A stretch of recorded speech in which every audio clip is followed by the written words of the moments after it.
Everything's a copy of a copy of a copy of a copy, copy. Deja vu.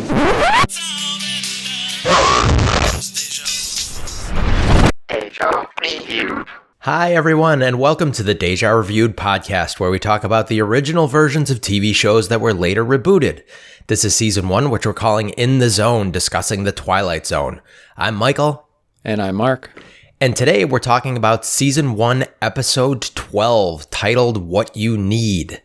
What You Need was originally aired on Christmas Day, December 25th, 1959. It was directed by Alvin Ganzer, written by Rod Serling. It was based on this is another one that we just saw that's based on a short story by Henry Kuttner. And it starred Steve Cochran, Ernest Truex, I guess, is his name, Reed Morgan, Arlene Martell. There is a fifth dimension. Both shadow and substance of things and Suddenly up ahead. Just cross over. You're moving into another dimension. Next stop, the Twilight Zone. Okay, and here's Rod Serling's opening voiceover from What You Need. You're looking at Mr. Fred Renard, who carries on his shoulder a chip the size of the national debt. This is a sour man, a friendless man, a lonely man, a grasping, compulsive, nervous man. This is a man who has lived 36 undistinguished, meaningless, pointless, failure-laden years, and who, at this moment, looks for an escape. Any way, anything, anybody to get out of the rut. And this little old man is just what Mr. Renard is waiting for. And the IMDb description is, a small-time crook plans to exploit an old street peddler who has the uncanny knack of selling people exactly what they will shortly need. Which I think is a pretty good description. That is a pretty good description. I'll do the usual, just flesh it out slightly for those who may not have seen the episode. We open in a bar, and the voiceover is describing a man at the end of the bar sitting there drinking, and a little old man comes in peddling stuff. He reminds me of Ed Bookman, the pitch man from One for the Angels, because he brings in his little suitcase full of things and just walks around and asks people if they want to buy something. And what we see pretty quickly is he looks at people and kind of stares into their eyes and then gives them something that he says is really what they need, and it's not necessarily something they would have thought of. And the episode establishes fairly early on that then in short order, it turns out that they actually need that specific thing. So he offers somebody a cleaning solution, and then it turns out that they need to clean a spot out of a jacket. He offers someone a bus ticket to Scranton, Pennsylvania, and then the person gets a phone call and finds out he's just been hired for a job in Scranton, Pennsylvania. So we get that. And our, I guess I'll say hero, even though he's a total jerk, our main character, Fred Renard, that the voiceover introduced, sees this happening and follows the guy out, says, I want you to tell me what I need. And he gives him some scissors that end up saving his life when he gets his scarf caught in an elevator, and then proceeds to sort of hatch a plot that he realizes this guy can see the future and coerces him into giving him some gambling tips and such. And then the way the episode ends is he's getting ready to kind of accost the old man for not giving him all the tips that he wants. And the old man says, actually what you need is these pair of shoes. And he gives him a pair of shoes, and Bernard puts them on and says, wait, these are slippery. I don't like leather soles. They make me slip. And he's trying to cross the street to go attack the old man, and of course slips and gets hit by a car and killed. And then the old man says, well, that's what I needed because I knew he was going to kill me. So that's kind of how it wraps up. I was not as good at watching this episode multiple times this week as I normally try to be. So remind me, Mark, I don't think that he says that this is what you need. He just kind of hands him the shoes, right? At the end. Right. It's sort of he has the implication that when he gives people things, they're what they need. And Renard actually asks, "Is this is what I need?" And the man never says it. He doesn't lie to him. Right. But he doesn't say anything. Looks and acts like, oh yes, that is the thing he should take. Yeah. And if I recall correctly, he doesn't even nod. He doesn't really do anything. He just sort of stares at the guy, and the guy's like, oh yeah, because this is going to be, I'm going to walk somewhere, and then I'm going to, and that's going to, something will happen. Yeah, exactly. And the old man just kind of, he's the good guy, I would say, of this episode. I'm really glad that you brought up that he reminded you of Lou Bookman, because he's another street peddler that we've seen is apparently a thing in the Twilight, the time of the Twilight Zone. But yeah, I think he's our supernatural. We've seen this theme before. We saw it in Mr. Denton on Doomsday. He's kind of the Fate or whatever his name was that gives Mr. Denton the potion. Like you mentioned, he's kind of like a little bit like Lou Bookman because he has the same job. He's our supernatural element of what you need. Yeah, and I actually wrote, I always try to guess what's going to happen at the end. And at the end of the opening voiceover that we shared earlier, we're about 2.5 minutes in, and I wrote, I have like no idea what this is going to be. Is Renard going to try to con this guy or something? We don't really know much about Renard at this point. Obviously, the voiceover is not a big fan of him. That's one of the most negative descriptions of anybody I've can ever remember hearing. A sour man, a friendless man, a lonely man, a grasping, compulsive, nervous man, a man who has lived 36 undistinguished, meaningless, pointless, failure-laden years. Serling does not like this guy, but we don't really know what he's about at this point.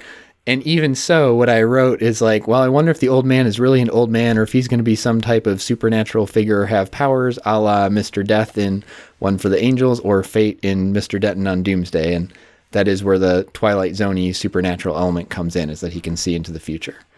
Yeah, and there were a couple cool things. I thought originally that this was going to be like a classic Monkey's Paw episode where it was you get what you want, but you don't. But it comes with a twist, or you get technically what you want, but there's a evil twist to it. Yeah, and I think that's actually what I guessed last week based on the title, and that we've seen that type of ironic what you need in several episodes already. Yeah, and I am going to continue to be good about never going back and reminding you whether you did well or not on your guesses. But I'm almost positive that was almost exactly what you guessed, and I think it was pretty spot on. I would say the monkey's paw irony, though, didn't really exist here because everything that he was right. The old man's intentions were good. He was giving them what they need. He gives them a pen that a drop of ink falls on like his newspaper, and it shows him the winning horse for the next day's horse race. So he bets on that, and then the pen dries up, and he can only use it once. All of these things were good. Just this guy got greedy and then was going to, like you said, was going to kill the old man for more stuff because he got greedy on it. But if he would have just been cool with the old man, he would have gotten everything he needed from him, is what it seemed like. Yeah, and even so the old man, you're right, his intentions were always good. He always accurately sees the future, so it's not like he gives somebody that sort of the opposite of what they would want, and it turns out to be what they need. It's like he gives them things they wouldn't even have thought of.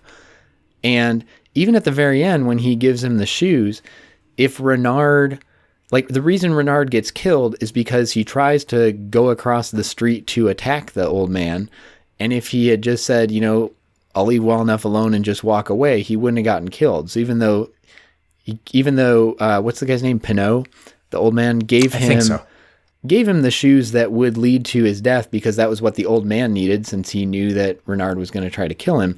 If Renard would have just not literally tried to run across the street and kill him, he would have been fine. So it was very true. There was not really much irony to it. And even in the end, the old man says pretty explicitly, and this is one of those where I thought they were a little on the nose too much with what we already understood. He's like, that was what I needed because he was going to kill me. So I got what I need and gave him that.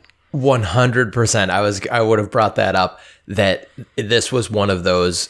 I think you mentioned it in Judgment Night. They went a little bit too, hey guys, did we all get the lesson?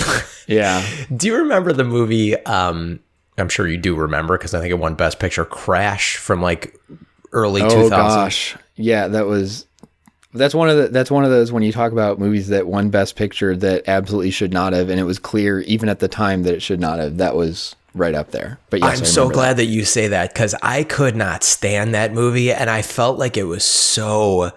I don't remember who directed it. I'm sure you can tell me. I don't remember. I largely tried to block that movie from my mind. I felt like at the end of it, the director should have come out on screen and been like, now what did we learn about racial relations? It was so preachy and so I thought it was so tone deaf about like actually challenging people. It was so like good for, I don't really remember it that well, but I remember the feeling I had walking away from it. And it was so like obviously, well, of course this person's bad. And of course this person's, it didn't do anything to bad. Right. It didn't do anything to like try to make a racist situation understandable or like try to like challenge us to be like, oh, you know, not that I forgive or condone these racist behaviors, but everything was so black and white. It was just, oh, I couldn't stand it. Right. There was no complexity to characters or anything. It was like, if you had any racist element in you, you are evil, horrible. And Right. if you're good, you are, you know, and which maybe in an ideal world would be true, but it's much more interesting to watch characters who are, you know, struggling with some sort of complexity and have good and bad to them. And to bring it back to this episode, because we could rail on Crash all day, and maybe We'll start should another in podcast for episode. it. Just a whole podcast where every week we chime in about how much we don't like Crash. Yeah, well, and the other thing I got to mention, if I'm recalling correctly, that beat out Brokeback Mountain for Best Picture. And it was very telling of just sort of the mentality of the people voting in the Academy, and whether or not you thought Brokeback Mountain or something else should have been Best Picture. That was something that was dealing with issues of prejudice and conceptions of what people should and shouldn't be allowed to do, and judging people based on their innate characteristics. That was done in this like much more subtle, complex way, like dealing with these characters' struggles. And of course, what the Academy went for was the like, no, look, racism bad, and everyone who has any racism equals bad, and we're gonna put a little "the more you know" logo on at the end of it. That's and perfect. that's not. There's a lot of movies that win Best Picture, and you go back and watch them later, you're like, man, how did this win over, you know, whatever else? And there's, you know, lots of examples of that. This was one that it didn't take hindsight. Like, you walked out of the theater Right. seeing that and you're like, that was super preachy in a totally uninteresting way. Right. And Hollywood just wanted to congratulate itself for making it. And I guess the only reason I brought it up and it was because I felt as hit over the head with that. Do you see that's why he got hit by this car is because he was going to kill me and this. Don't you guys get it? Wink, wink. He's literally just talking to the audience at that point. Right, Like there's nobody even there for him to say it to. Right. Well, and if I can make one more Crash connection with it about the sort of lack of complexity, that's part of the issue with Renard is he's not one of these people who has some good and bad to them. And, you know, he's struggling with, oh, how should I deal with, I know this guy can predict the future. Like, he's just flat out bad across the board. We're not rooting for him at all. The voiceover from the beginning is super critical about him. And so there's zero interest or question ever of like, oh, is he going to try to do the right thing or grow a conscience or get deeper? It's like, no, he's just going to be bad. We know that. And he's going to deserve to be killed at the end and get killed. Okay. Yes, he was very Snidely Whiplash, like silent film, mustache twirling evil. He and the guy from Escape Clause should get together and just start a jerk crew. They actually both had a very similar moment that I mentioned. You remember in Escape Clause when the guy comes in, the insurance agent comes into his place when he's running this insurance scam, like literally gives him a check, and the I'll say hero again, the protagonist is like, now get out of here, you bore me and you're a boring person. Yes. Like, after the guy's done nothing to him. Except giving him money. So there's this almost identical scene here where Renard is like going to his hotel room and there's a porter, you know, brings in the paper for him that he had asked for and then is hanging out there and said like, have you heard of a tip? Oh, yeah. And Renard goes, here's a tip. Don't play with matches, and literally kicks the door at him to shove the guy out of the room. It's like, all this guy did was deliver like, if you don't want to give him a tip, just say, no, thanks for the paper, and like, let him leave. Like, right. He just went out of his way to be a jerk. I'm glad that you mentioned Escape Clause because when you were talking about the opening narration and how much it dragged the main character, it's surprising that he's for sure the most loathsome protagonist, I would say, that we've seen since Escape Clause. But you're right, Serling goes after him in that opening narration. Well, we've talked about in some episodes that I think the Twilight Zone generally does a pretty good job of adjusting your emotions and your emotional connection to the characters to keep you focused on what they want. So if it's a character that they want us to have some emotional connection with and really worry about, they do a good job setting that up. And then some of the ones where they want it to be more about the plot or you to focus on the irony and not care about the character, they set that up pretty well. And this was another one where, like, just from that opening voiceover, you're like, all right, well, this guy's going to get it and we're not going to care. Like, that's where they're headed. There's that classic screenwriting book, Save the Cat, where you're supposed to make your heroic character do something very heroic very early on, like save a cat out of a tree. And this would be the opposite. Kill the cat, I suppose, would be what they want you to do when you have the protagonist is not this likable person. I think there actually is another screenwriting book called Kill the Cat. I could be wrong on that, but I think it's a play off of that one, yeah. So if not, you should just trademark that and write it. Will do. So one thing I do have to mention as a not current Cubs fan, but a lapsed Cubs fan until they screwed everything up and erased all their goodwill from the 2016 World Series. You mentioned in your recap the job that this guy gets early on in the episode. He was this guy that's in this diner. This guy they keep calling Lefty because he's a left-handed pitcher is kind of down and out on his luck, and he's the one who the old man gives the bus ticket to, and he's like, what the hell do I need a bus ticket to Pennsylvania for? He gets a job coaching with the Cubs. With their minor league system is why he needs that bus ticket. And then just to flesh it out, the woman that he gives this spray, this like stain removal spray, something gets spilled on Lefty and he has to get all cleaned up before his job with the Cubs. I thought that was kind of fun. That was I have just two things relating to those secondary characters of the woman who got the cleaning solution and Lefty that just kind of amused me as I was watching through the episode. One was I'm glad it turned out he was a left-handed pitcher because he's introduced as Lefty before that, and they keep calling him that, and I was like, are left-handed people so rare in the 50s that just because he holds his drink in his left hand, he's like, well, that's his identifying feature, he's lefty. Which as a left-handed person, I found a little weird. But then when it turns out he was a pitcher, I'm like, okay, it's still a little weird that they call him lefty. But if he's a left-handed pitcher and that's kind of his defining thing, okay. So that was I like that at least it turned out there was some reference to that, and it wasn't just that like we need a name for this character. He's left-handed. All right, lefty, got it. Well, I too am left-handed, and my mother, so no one else in my family is left-handed, but my mother, I do believe, was supposed to be a left-handed person, but she was raised in the era that they would literally take her spoon or fork or whatever out of her left hand and put it into her right hand, so she was kind of a forced righty. And that's funny because I'm the same. Neither of my parents are, and we suspect that was the situation with my dad as well, that growing up he should have been left-handed, was forced to be right. And my sister is also left-handed, so with two left-handed kids in the family, I would think I have 3 siblings, so 2 out of 4, I got to think that genetically one of our parents is carrying a gene for that. Sure. So the other thing I wanted to say about the girl before, or do you want to talk more about left-handed? Just really quickly, the actor who played Lefty was Reed Morgan. This is probably why they used the Cubs. He was born in Chicago. He was in the Mel Gibson Maverick movie. He was in Back to the Future as a cop. Just really? I didn't remember him from that. I'm sure it was just a little side thing, but yeah. So he was in a couple things that we would also recognize him from, but that's all I had about that. I went from being Lefty to cop number 2. And he was a dealer in Maverick, so his career went.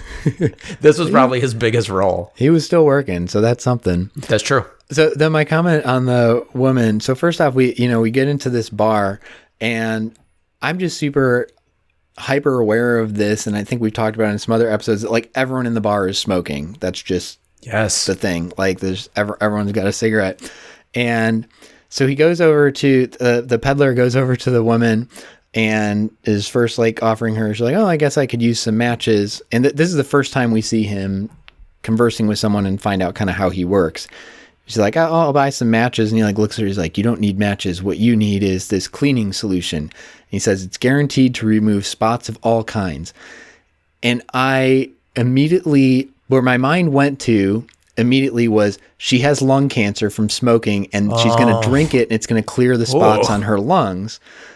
And then I immediately also thought, like, this is probably me projecting from 2020, where now if you see somebody in a movie smoking, there's some reason for it, or it's going to come back to have like a plot point. Like, it's not just everyone has cigarettes because everyone has cigarettes. And so I just thought it was interesting to me that that's where my mind went. And then I also was at least cognizant enough to realize, no, it's probably not going to be that because it's 1959. But I thought I'd share that. As a former biology teacher, I just have to make sure that you know that when you drink something, it doesn't go into your lungs. Unless you're drinking it incorrectly. This is the Twilight Zone, and at this point, we didn't really know what was going on with him. I thought maybe it was like a potion or something. No, I'm teasing. The same way that what's the guy from Mr. Denton on Doomsday? Like, he drinks the thing, and then suddenly he's like, for 10 seconds, the best shot. I really thought for a second it was going to be like that. I know. I was just giving you a hard time. Maybe when you drink, it doesn't go in your lungs, but... One of the modern applicability things that I thought of when we were watching this is, you know how your parents would always... I just saw a meme today about when we were growing up, we thought quicksand would be an actual danger. So we'd always see these movies where people were like Blazing Saddles, and like movies where people were falling into quicksand. One of the Indiana Jones, I think the new bad Indiana Jones also had quicksand. Yes. His elevator incident with his scarf, So he has his scarf, let's say loosely wrapped around his neck. The scarf gets caught in the elevator doors and it's dragging him to the ground as the elevator is going up. Very easily could have unwrapped the scarf and just taken it off. No, because it wasn't even tied in a knot around him. It Right. was literally just like wrapped once, and he could have just grabbed the other end and unwrapped it. And instead, he's like struggling. And also, that's like the world's slowest elevator. He's struggling with like this scarf choking him for a good minute or so. And the elevator has moved up like a quarter of a floor. Also, what's more likely that's going to happen even if your scarf is stuck and for whatever reason you can't unwrap it, it's going to strangle you and cut off your windpipe. That's one option. This knit scarf is going to stretch out enough to the point where it's not going to strangle you and it's going to come apart. Or it's just going to get pulled out from between those doors. They're not vault doors. They're not like hermetically sealed or whatever. It was such a silly, funny. I get of course, what they had to do because he gave him the scissors and the scissors were the thing. And that's what saved him. And it was what he needed in that moment. But what he could have also needed in that moment was common sense, I would say. Well, maybe he didn't have a vial of that because he was fresh out of Common Sense.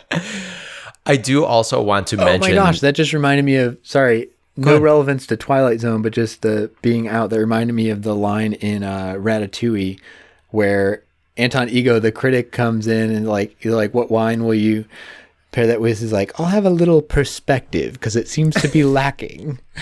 Nice. The other thing that I wanted to point out to you as a filmmaking thing, because I do feel like I've been good about catching some weird sort of filmmaking things, the car collision because this time, unlike in One for the Angels, we actually see the car hit the Renard or whatever, and he, obviously they did this in very, very slow, very careful fashion. And then sped up the film to a ridiculous degree. So when the car actually hits him and he rolls up on the hood, it is going like 1.5 times faster than it should have. Yeah, it might be like 2 or 3 times. It's very clearly sped up a lot. Yeah. Which, I mean, I guess I'll give them kudos that they actually tried to go for the stunt instead of it just like happening off screen. Sure. But this is another one where they've done this a couple of times where I think they could have been better off just not showing it, and we all would have gotten what's happening. This is a little bit different of a example, but I'm thinking of Judgment Night when they cut to like the B-roll of like inside the Russian submarine, and it's terrible B-roll footage. It's not nearly as good as the rest of the episodes. Like, I get what you were going for, but this would have been better just not put that in, and we get what's happening. Like, if you would have had an off-screen car crash and then he's lying on the ground, we would have got what happened instead of this like very weird stunt, obviously sped up by a significant factor to the point where it's, I don't know. I assume pretty obvious to the general audience. Maybe it was even 12 episodes into the Twilight Zone, we were getting notes that people were actually a little bit dumber than we thought because we had this over-explained ending. They're like, will people understand that he was hit by a car unless we actually show that he was hit by a car? Maybe that's what was going on. They're going to start adding to the end voiceovers when Rod Serling's always like, in the Twilight Zone. Then he comes out, he's like, no, actually, the Twilight Zone is not a real place. Stop calling your travel agent trying to get there. This is a fantasy. What's happening in your television is not actually happening in a small version in your living room. Stop yelling at the screen. We can't hear you. What do you think, Mark? Should we take a quick break and come back? Sure. All right.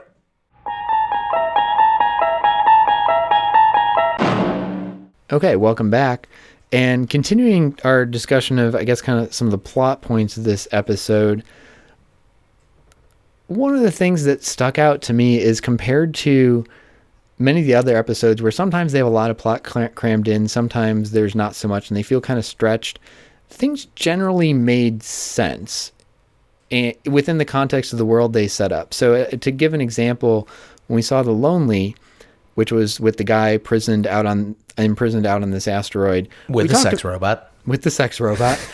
We talked about that this is actually super inefficient and not a good idea for all sorts of reasons, but within the context of the world they set up where they're doing this, at least B followed from A and C followed from B, like there was a logic to it.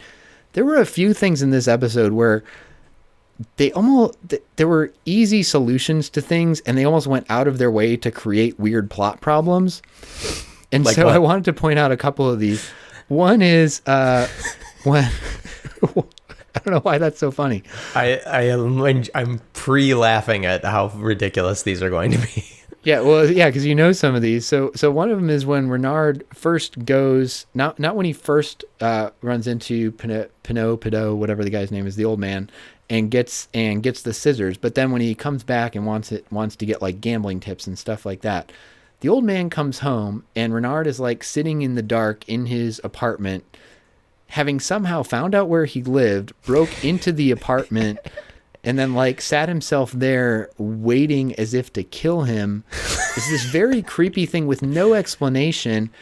And it would have been super easy. They know he's out on that same street every day. Just like the next day he shows up and confronts the guy on the street and like, give me the gambling tips. But instead they concoct this elaborate scene that just raises all sorts of questions about how the heck any of this happened.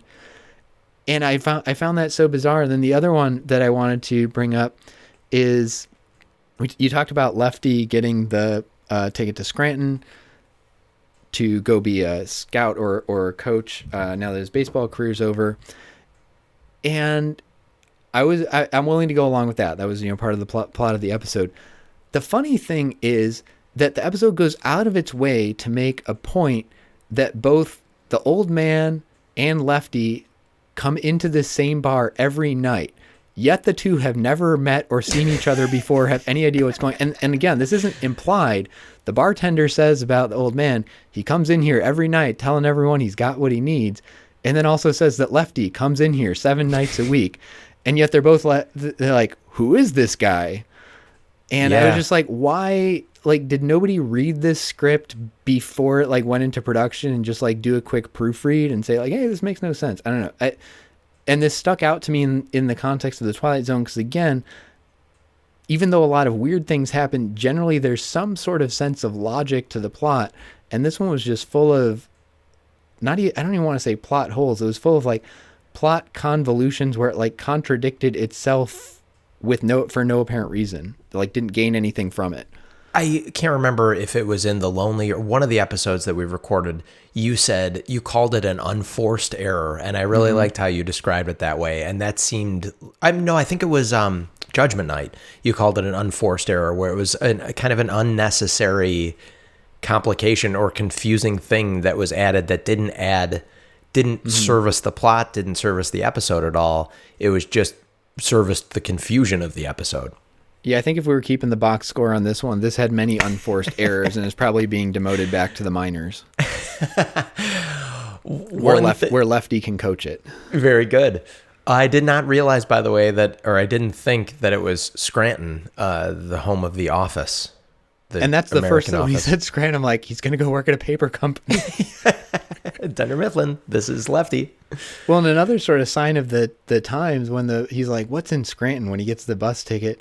And the bartender's like, oh, lots of coal mines, like good, solid Yes. coal jobs. I'm like, okay, like that's not what I think of Scranton as now. And also it was like weirdly, if that was going to be where he was headed, like, oh, I'll go work in the coal mines. It was like a weird thing for the bartender to kind of be excited about. So I'll give another unforced error, I think, here. At the end, after Renard is hit by the car, the old man had given a comb to these people that had walked out of their house, and the guy's like, what the heck am I going to need a comb for at 11 o'clock at night or whatever he says? And a newspaper reporter comes up and is like, oh, do you have a comment on what happened or whatever? Did you see what happened? And they're like, yeah. And they're like, can we get your picture for the paper? Why in the world is the photographer? This is when film actually costs something, and even flash bulbs cost something. So, of course, the comb ends up for the guy. He is able to comb his hair. His very greasy hair that he's sleeping in. He's able to slick back his hair. A comb was not going to solve the problem if he does not look good. Right. But he's able to comb his hair. I was very confused why the newspaper would take a picture. Like, we get that the old man does these things. That was already established. There was no need to have kind of a runner or like a tack-on example of how he gives these people things that they need, other than maybe to prove that, hey, Renard died because he was greedy. This old man is still helping people and still is the good guy of this episode. But I don't think we needed that at all. No, I'm so glad you brought that up, because that's a great example of another, like, that scene was completely unnecessary. The only thing it would add is, as you said, to show that the guy is doing good and does actually see into the future, which we already knew. It had already been well established. And, like, come on, there's an accident with, like, a body lying on the ground and stuff, and the picture that's going to run in the paper is like, here are two random people who came out a few minutes later. Like, it was hit and run on First Street, and it's just a picture of this old couple. Yeah, you're going to think that they either hit somebody or were the ones who got hit. I did like, I feel like I've been super critical, and I'll be honest and sort of spoiler reveal, was not a big fan of this episode overall. I did like that Lefty gets his call at the bar. Like, that's just where, the coaches know where he's going to be. Oh, he's at that bar again. And it reminded me of, like, Homer getting calls at Moe's in The Simpsons. Right. Or even in our last episode, and then, and When the Sky Was Opened, where I think we decided it was his wife of the main character, Forbes, was like, do you know how many bars I called looking for you? Because, like, knows he's an alcoholic and would, like, call all the bars. And so I like that was just kind of a theme of this era is, you need to reach somebody, you call them at the bar. One of the things that you just reminded me of when you were talking about those people, the old man does say when when Renard is trying to get more information out of him, or what do I need? You can see it. The old man does say, I can't see anything. He's bluffing and lying to him just to get him away from him because he knows he's going to kill him. So again, we did not need that. We knew he was lying. We knew he was lying from the actor's performance and just the way that the episode was going. We definitely did not need that additional, he can still see the future and he's still helping people. But it was, I guess, in service of making sure maybe people in 1959 needed their hand held. By the way, this as a Christmas episode was not a very uplifting Christmas episode, because we are going to see a Christmas episode, no spoilers, later on in our viewing of The Twilight Zone, and this was obviously not much of a Christmas episode. I actually have seen a Christmas episode of A Twilight Zone. It was called It's a Wonderful Life. Good points. Yeah, I think you have, I don't know, but I think your view of the people in 1959 might be that they're dumber than they are. Like, I think a lot of times the show just doesn't give them enough credit. Like, yes, we've experienced more sci-fi and, 8 different reboots of the Twilight Zone, but this was pretty darn clear what was going on. Like, it's very explicit about everything all the way through. And then at the end to have like, hey, in case you forgot what this episode was about, look, he's going to give somebody something that turns out to be what they need 10 seconds later. It's like, that's all we've seen in this episode is that repeatedly happening. It's not a surprise. And unless you dressed the old man in all white and Renard in all black, you couldn't be more obvious about who the good guy and who the bad guy is of the episode. Yeah. Not even necessarily that the old man was a good guy. Because I wonder, what was he? Was he the fate in Mr. Denton on Doomsday? Was he that sort of supernatural being? Was he an angel? He had an apartment. What was he? I think he was an actual person with some sort of power and was just trying to use it to do some good. Because if he himself was, some sort of supernatural being, he wouldn't be worried about Renard trying to kill him. True. Oh, good point. Good point. And he even says, he's like, I'm content with what I need and I just try to help people. And you could certainly argue, maybe there would be better ways to use this power, to do bigger things than kind of helping people out with minor things that maybe make their life slightly easier, but aren't having a big effect. Like, so giving the guy the bus ticket to Scranton, if he got this job in Scranton, he would have gone and bought a bus ticket. So he saved the guy a few bucks, but it's not like this was life-changing or anything like that. It was more of a parlor trick. Yeah. So I think you could make an argument that he should be using his powers to do larger goods, but certainly he's not doing anything bad, and he is helping people in a small way. I thought that actually the nicest one, which you brought up, was the cleaning solution, and then the woman he gives it to, is able to go help Lefty, and maybe there's a hint that there would be some sort of connection there. And I thought that was nice. Except then I'm like, but wait, he's about to leave on a bus for Scranton in like 10 minutes. I was really waiting for a line where she's like, oh, I'm just visiting out of town from Scranton or something, and then they're going to go back together. I think that was definitely the intention. I got the same feeling that was supposed to be a little of him playing Cupid. Yeah. I will say I'd like to go to this bar here. It's a different bar setup than When the Sky Was Opened, or like the set's been redressed or something. But they had to fix the door. But it had that telephone box in the same corner, which I liked. It's like the big old school telephone booth. And they had another great bartender, just like font of all this information. And I did like his line when he's talking with Renard at the start. He's like, "We sell booze here, mister. We don't just rent space." Yes, that was a great line. And then Renard, of course, just like throws some insult back at him, and the bartender's like, "Well, guess fine. it takes all types, whatever." And also, when Lefty ordered his next drink, it was 80 cents. I'm like, I don't know what he ordered, but I would love to go to a bar where I could get any drink for 80 cents. I would say that if I went to the bar and When the Sky Was Opened, and the bartender poured me the beer that he did with all that head on it, I would be like, I'm giving you 80 cents and not a penny more. You're like, well, this is supposed to be a $4 beer, and it's about 20% beer, so I'll give you 80 cents. One of the things that I thought about with going back to the old man and how he was doing relatively minor things. Mm-hmm. Maybe we had a little bit of an 11/22/63 situation, which I know we've talked about multiple times, where the bigger the change he was trying to affect, the more in that case, it was the past resisting it, but maybe the more fate or whatever was resisting his ability to make bigger changes. So maybe was kind of his lot in life. That's an interesting idea. I like that.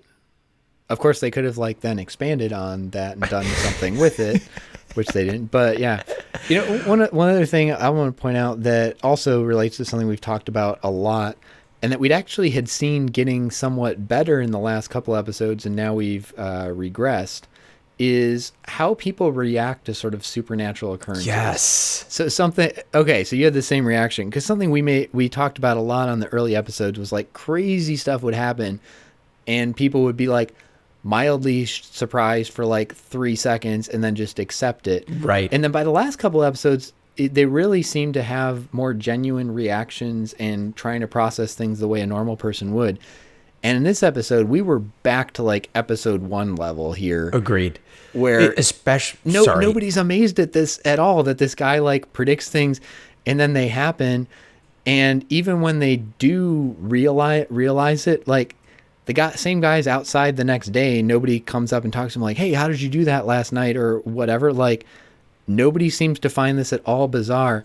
And Lefty, God bless him, I hope he's a good coach, because he is a total moron. He's on the phone getting the phone call, I got a job in Scranton. And it takes him like all through the length of the phone call, then explaining the whole thing to the bartender and actually having to be as explicit as like, yeah, and I got this job in Scranton and he said, take the bus, and like checks his pocket. What's this? Oh yeah, the guy just gave me a bus ticket to Scranton. Like I was waiting. I thought it was going to be a nice moment when he's in the phone booth, because we're not hearing the sound. We just see him start talking on the phone. I was waiting for his eyes to go wide when he's like, oh my gosh, I got a job in Scranton. And no, he does not make these connections at all. So everyone was just kind of dumb and then completely nonplussed by the fact that this guy predicts the future, even though he apparently does it there every night. And if we were to shoot this episode or realistically have this episode set in modern day, the second that got out, he would be a YouTube sensation. There'd be people lined up around the block ruining this guy's life, essentially. I guess that would be the 2020 version of this episode, is this old man. Maybe that's why he only does little things too, so he won't get the fame and won't have people bothering him or people lining up to enslave him, essentially, is what Renard's, I think, plan was. Because it's not like he, I guess, eventually was going to kill him because he was mad at him, but the idea was to kind of enslave him and keep getting free stuff from him or stuff that would help Renard's life. Yeah, but if the problem was the guy was worried about that, then he needs to be a lot more subtle in how he does it. So like maybe the cleaning solution could have worked, because it wasn't that then that happened instantly and it was such a bizarre prediction. I mean, giving somebody a bus ticket to a specific city 3 minutes before they get a call out of the blue for a job there, that's going to draw attention. Or it would if the people in the bar were like, maybe they're all just completely drunk out of their minds and don't notice. No, I'm telling you, 1959 people were apparently super dumb. I completely agree with that assessment of the thing. And I, especially after and when the sky was opened, when I think we had by far the most realistic reactions to this insanity that was going on, and we talked about it last episode, then to revert to this was a little bit silly. Yeah, well, it was. But again, I think just the episode as a whole was just not up to the level of where we have been in the past few. If he had done something really crazy, like really impressive or insane or something too big, they probably would have dragged those people out of their house again and been like, we need a picture of you for the newspaper because this old man just did something interesting. Did you see it happen? No, but we came on here after. Sold. Get them on the front page. Stop the presses. I'm sorry, I cut you everyone off. Talks like that. Well, I was going to say two, I guess, references to make, at least one of which I think we have mentioned before in a recent episode. The leaky pen reminded me again of The Game, the David Fincher, Michael Douglas, Sean Penn movie, where I don't know if you remember how that all gets set off, but he takes a pen home from his interview with whatever the company is that puts out The Game. I forget what it's called. And the pen Parker leaks. Brothers. No, I think it was Milton Bradley. The pen leaks in Michael Douglas's shirt, and that's kind of what ends up setting the whole series of events in motion. Is it was a pen that was designed to leak at a specific moment. Right. And the other thing that it referenced, do you like Philip Dick a lot? Yes. I'm a huge Philip Dick fan, and I'll say this with love because I think his stories are fascinating and really make you think, like some of these best episodes of The Twilight Zone, and there's obviously a lot of connection between the style of short story he does and the style of the Twilight Zone stories they do. And so I'll give the caveats with that I love his stuff. He does sometimes have the same issue that some of the Twilight Zone episodes we've seen have, in that he has really interesting, provocative, thoughtful ideas, and the idea is kind of the core of it. Like, the characters are not usually very well written. There's not super complex, multifaceted people or plot lines or anything. It's like just to get you think about this idea or this particular twist. Sure. And that's what I will say. I think his stuff tends to work better in short stories than his novels, because I think an idea carries you through a short story a lot better. Anyway, I agree. what I was going to say, this is in that category where the way the actual plot works out and the ending is sort of ridiculous and not very good. But there's a short story called Paycheck that is where I thought this might be going at one point. And this guy comes out of this job where he had been working for apparently several years, and they like wipe his brain after, and he had agreed to it. And he finds out when he comes out that he had sometime during this period had agreed to forego this massive compensation he was going to get for this little bag of trinkets. You know, it's like a piece of wire, a stamp, a marble and stuff. And he's like, what the heck did I do? And then as the rest of the story goes through, it turns out all those things were like exactly things he needs to get out of these hairy situations as he's being chased.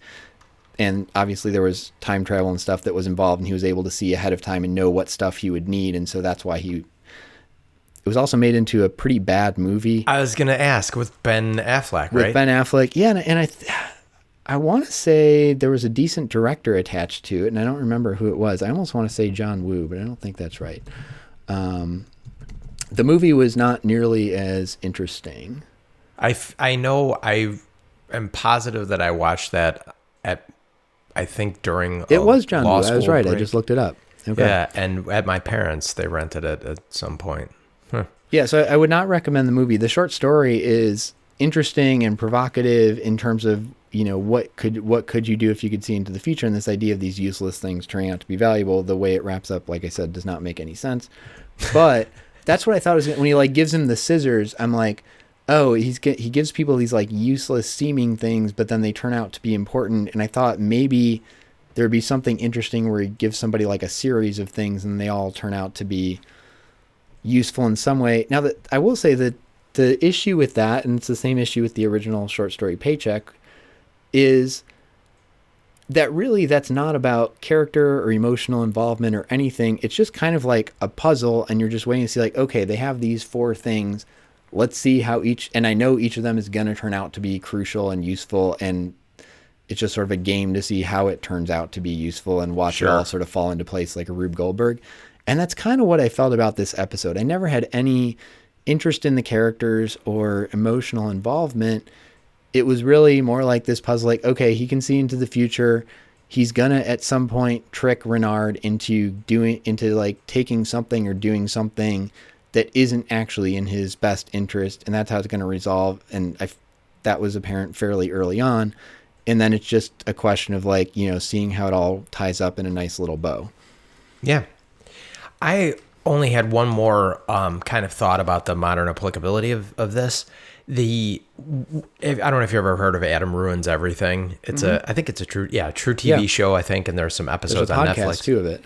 Oh, he's great. He's a great comedian, and the show is super interesting. And frankly, I think it should be mandatory viewing for a lot of his episodes, because he kind of breaks down a lot of the mythos of there's a lot of bad things that are happening on this planet that maybe we're not 100% aware of, that he kind of breaks down and kind of opens people's eyes to some of this stuff. One of the ones he does, though, is about, at least dips into mass transit. And one of the reasons streetcars are an actually very brilliant way of mass transit, and a very efficient, very good way of getting around cities. But the automakers early on were talking about how basically created this mythos of how dangerous streetcars were, so they could get cars into everyone's house and basically make cars the necessary thing and squeeze out streetcars. And so we've seen in One for the Angels, we've seen in now this episode, cars are killers in a couple of episodes of the Twilight Zone that we've seen. so far. And I recently read, and I want you to read this at some point, and we'll probably maybe do a bonus episode discussing it. Anne Serling, Rod Serling's daughter, one of Rod Serling's daughters, wrote a book called As I Knew Him, I think is the name of it. We'll get that down. And she talks a lot. Rod Serling, it's sort of a biography of Serling, but it's really well written. I really enjoyed it. It's written through her experiences with him, but it's a lot about Serling. And it was a very, very progressive, very politically active person. I don't know if this was necessarily specifically pointing out that cars are also dangerous in support of streetcars, but I wouldn't put it past Serling, from what I've read in this book, to be that kind of woke in 1959 to make this hey, cars are also dangerous and horrible too. Just thought about that. That's fascinating, and certainly could be. I don't feel like the two times we've seen this that it was written to, that it felt anything shoehorned in like, whoa, cars are super dangerous. But if that was, if he had that sort of knowledge in his head and was, progressive and feeling that way, and you're writing an episode and you're like, oh, I need a quick way for somebody to get like accidentally killed, a car hitting them is a great device because it's super believable, because a lot of people get hit by cars. And, so it's an easy thing to throw in, and maybe, if it makes somebody think a little bit more, then he's gotten his message through there. There's that was reminding me, I didn't know that about the streetcars. That's fascinating. And I think the more you look into the audio industry historically, the more it's a villain. Yes. There's the movie Who Killed the Electric Car, a documentary. I don't know if you'd seen that.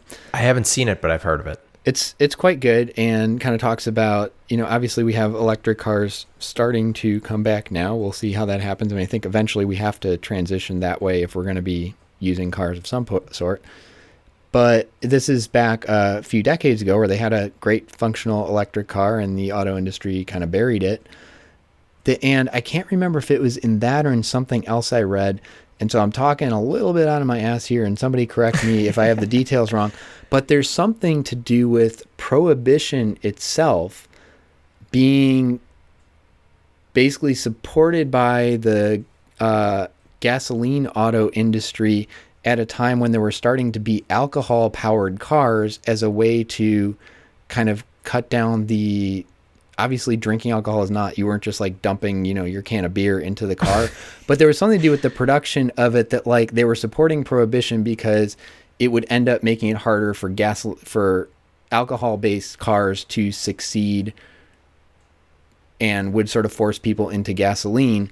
And then prohibition, in at least if I'm remembering this right, part of when it was repealed had to do with basically the alcohol-based engines had sort of tanked and disappeared, and so there was no longer a need to keep that down. So then they were fine with like prohibition being repealed. Sure. I would not be remotely surprised. And that sounds like it could be. I mean, that alcohol in a certain concentration is a very burnable, flammable liquid. Yeah. So there's no reason you couldn't. So somebody who actually knows the real history on that, instead of my vague recollection from some documentary somewhere, please tweet at us or call in and comment and tell us what's really going on. I will try to remember to put a link to that in the show notes. What was the name of it again? Well, the Who Killed the Electric Car, but I can't remember if that's where I actually got this info, if I'm conflating two completely different movies. So you can put a link to Who Killed the Electric Car and then a link to something Mark watched at some point in the past. Good.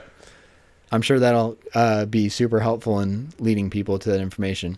While we're on our sort of usual political segment of the show, I've just given up on the point of saying we're not trying to be political, because part of what's interesting about the Twilight Zone and getting to the kind of the theme of Deja Reviewed as a whole is that these episodes do bring things up that are still relevant today and worth talking about. Yeah, don't apologize. Modern applicability is directly correlated to politics too. So there's a line in the opening voiceover talking about Renard and wailing on him, linguistically at least. It says he carries on his shoulder a chip the size of the national debt. So I was curious to see what the national debt was in 1959. Do you want to take a guess? Oh boy. So this is okay. Or I'll tell you what, instead of numbers, because inflation stuff makes it really hard, how about percentage of GDP? Because that's kind of a more effective way. Like, what percentage of the total economy do we owe in debt? I think I would have a better guess at a number. Okay. So this is probably, I'm going to sound like a real idiot saying this, but I bet it's less than $1 million. And I am going to say $750,000. You are off by like so many orders of magnitude. This isn't like $7.5 million. I think we probably owed $1 million by like the end of the American Revolution. Like, okay. So in 1959, the national debt was $285 billion. Oh, Jesus Christ. Which was 54% of GDP, and kind of had hung around that level for that sort of GDP percentage for quite a while. 60 years later, do you know what the current debt is? It's more than $285 billion. Yes. It is $23.3 trillion, which is now 107% of GDP. So numerically, it's gone up a ton, basically by a factor of 100. But even in terms of just our economy, we continue to owe more and more debt on that. And I just have to throw out, because it's a favorite quote of Kai Ryssdal of Marketplace, which is another podcast or radio show I recommend to people. I love him. And I will say, unlike me, I have a very obnoxious voice, so apologies to everyone listening for it. That's actually one of the radio shows I first started listening to, just because I was like flipping through channels and his voice is so good. He has such a good radio voice. And then it turned out I really like the show too. It's kind of business and economy news. Anyway, and his favorite line, like every time stuff comes up about tax bills, is tax cuts do not pay for themselves. They never pay for themselves. Right. They never have.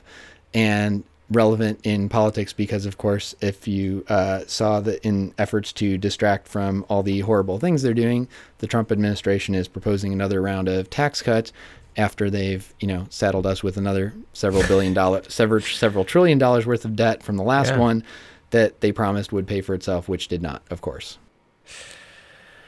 All right. Well, I think we need to wrap up this 1959 episode. was a simpler time. Yeah, I was going to say I got the closing narration all queued up to go, but I guess 1959 wasn't that simple of a time. Well, they owed where a lot like less a mortgage could have paid for our national debt. 750. I gotta look back and see like when we owed. Let's see, National Debt Tracker. Oh, yeah, that would probably be pre-Civil War. Easily. Maybe we never were that low. Maybe the English were immediately like, hey, you owe us $10 million for abandoning us. While you look that up, I'm going to give the closing narration unless you have other thoughts on this episode. No, go for it. And I'm not finding the actual number. So here comes the closing narration.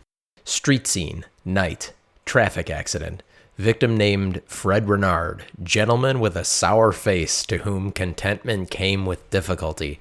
Fred Renard, who took all that was needed in the Twilight Zone.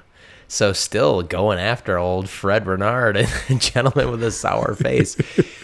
You know what? This closing narration I thought was a little bit less. It didn't really fit in as much with the ones that we've seen before, where it was not. It kind of is a little shoehorned in. I feel like it didn't really, other than taking all that was needed. A lot of these closing narrations, I feel like, try to sum up a little bit of the episode or describe what the mystery of this episode was. I thought this one was a little bit of a cop-out, to be honest. Yeah, this is one of those episodes where the idea of if you could see into the future and know what people needed or what would happen, like what can you do with that, is such a, that's something that's been explored so many ways. I just found this a thoroughly uninteresting way to explore it. I never particularly cared or anything. And I don't know, I wrote a note to myself, we're 20 minutes in. This feels like a PSA that's not going anywhere. I don't care. Okay, well, let's get to our ratings then. Okay, wait, just before that, I did find some stuff on the national debt. So at the end of the Revolutionary War, we did owe millions of dollars from the war. Oh no! But hang on a second, you weren't totally off. January 1st, 1835, President Andrew Jackson paid off the rest of the national debt. That's the last time we haven't had debt, in 1835. And then in 1836, they started racking up money again. By the end of the Civil War, we were already into the billions. Oh, good Lord. Okay, so And I was then not increased close. again in World War I and World War II, and then skyrockets now. So I thought people owed us money after some of those wars at some point, but I'm sure people do. well, wasn't part of the cause of World War II that like all the other countries like basically made Germany pay them reparations Right. from World War I, and that basically led to World War II. Right.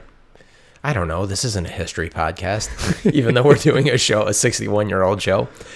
So let's get into our, thank you for finding that, Mark. Let's get into our sweat ranking, though. I'm gonna go with like a 1. I don't remember anyone being sweaty in this at all. Yeah, I agree. I was going to say that this was a very low episode, but I didn't want to get you all excited about it. So I would say this. Yeah, I would get all riled up about that. Well, I know how seriously you take our sweat level. Yeah, I would say this is a 1. I think this is a 1. Yeah, perfect. And then rating. I think I get a sense of where you're going to head for this. And I frankly, I'm there with you. I thought this episode was fine. It wasn't terribly memorable. I didn't watch it as many times as I'd like, also partially because of time, but I did not have the desire or time to watch this multiple times like I usually like to do. So there was a lot of silliness that I feel like we had kind of left behind with I felt like the last couple episodes had matured a little bit more, and this felt like an earlier, very, very earlier episode to me. So what does that lead you to as a rating? I would say a 3, but could be talked into lower. I think you're far too generous. We've seen some decent 3s. And partly I think what you said, partly the context matters here. I really like your term matured, that we had seen the last few episodes get better in terms of the writing, the way they were handling the themes, the performances, the production value, kind of across the board. We got a little spoiled. We had a couple of really solid episodes in a row, but this is one where, I think they regressed. I found this uninteresting. I was just waiting for it to be over because you knew where it was going pretty early on, and it didn't do anything interesting or different on the way there. And then I also don't think the production value was even up to the level of the last few episodes. I think there were some poor choices in the camera work and how it was shot, and just it was just boring and uninteresting. I'm going to give this like a 1.5. Okay, and to give you some context, I've been good about going back and like looking at our old ratings of some of these episodes. Mm-hmm. So to give you and now that I'm looking back at this, now I'm thinking that you're right, a 3 is probably generous. So some 3s that we've given: Where Is Everybody, Mr. Denton on Doomsday. You gave Walking Distance a 2.5. I gave it a 3. The only thing we went lower than 2 on was Escape Clause, which we agreed on a 1.5. I assume I gave it a 2. You gave it a 1. So I would definitely be okay with a 1 or a 2, I suppose. Should we say 2? Should we say 1.5? I'm fine with 1.5. Yeah, well, I think whatever we say, when you give that context, I actually think we've done pretty well. Those ones you said we gave it a 3, gave 3s. I'm like, yeah, those were better, and I feel like this I think you're was right. about the level of Escape Clause in terms of our interest in it and the quality. I will be curious to see, as we get through more episodes, it's intriguing to me that the 2 we've given the lowest ratings to are the 2 with the biggest a-hole protagonists. That's true. And that's true. And I'd like to think that we're not just rating based on do we like the characters, but are there interesting things going on and how's the writing and shooting. I'll be curious if we see other ones with jerk protagonists that we actually like better, because those I think have been the 2 kind of worst episodes we've seen. Well, I really like I would say the 3rd jerk protagonist is from The Lonely. And I mean, he's literally a criminal. He does not treat women well. I really like that episode because of the deeper what is humanity themes that they, again, didn't really get into. You were not as big a fan, but I think both of us were bigger fans of that episode. But no, it was definitely better than either of those. Okay. Yeah. No, that's a good example to bring up. Yeah. And let's bear in mind that the protagonist of Judgment Night was a Nazi U-boat commander, technically. So, and we both really like Judgment Night.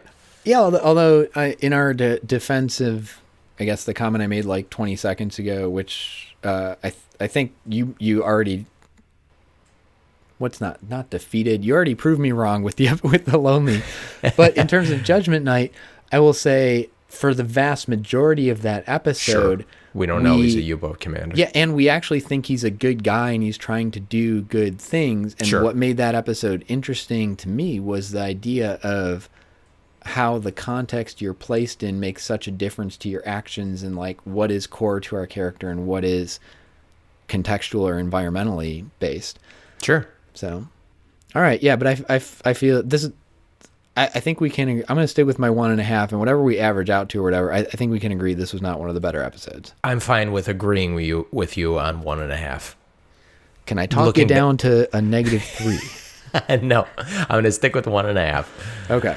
But I think that's fair in the context of the other episodes that we've rated so far. Are you ready to guess what next week's episode is about, Mark? Yes, I'm going to guess it's about a monkey's paw irony situation. I'm just going to go with that every episode from here until infinity. Well, this is always fun because I definitely have watched this episode, but it's been a while and I do not remember. It's interesting that we're getting to some ones that I don't remember because I didn't really remember what you need was about until I looked at the description, even though I'd seen it. And this is one that I can't even fathom guessing what the name is. So next week's episode is entitled "The Four of Us Are Dying." Well, given that you said you've seen the episode and still can't remember what it's about from the title, I don't think my odds here are good. But I'm going to say it's some sort of conjoined thing where four people are all like stuck together, either like literally conjoined or in some sort of same Human situation. situation. Oh God. and they're all dying, and there's a possibility that if they sacrifice one of them, the rest can live. That's my guess. Ooh, good one. I like that. You're like, Probably I not haven't right. seen any episode anything like that. No, we'll find out next week. Thanks for listening. This was Deja Reviewed. And next week's episode is episode 13 of season 1 of The Twilight Zone, entitled "The Four of Us Are Dying." Feel free to leave us a rating and a comment wherever you're listening to us, or you can find us at dejareviewed.com, and we hope that you tune in next week. Deja Reviewed. Jump.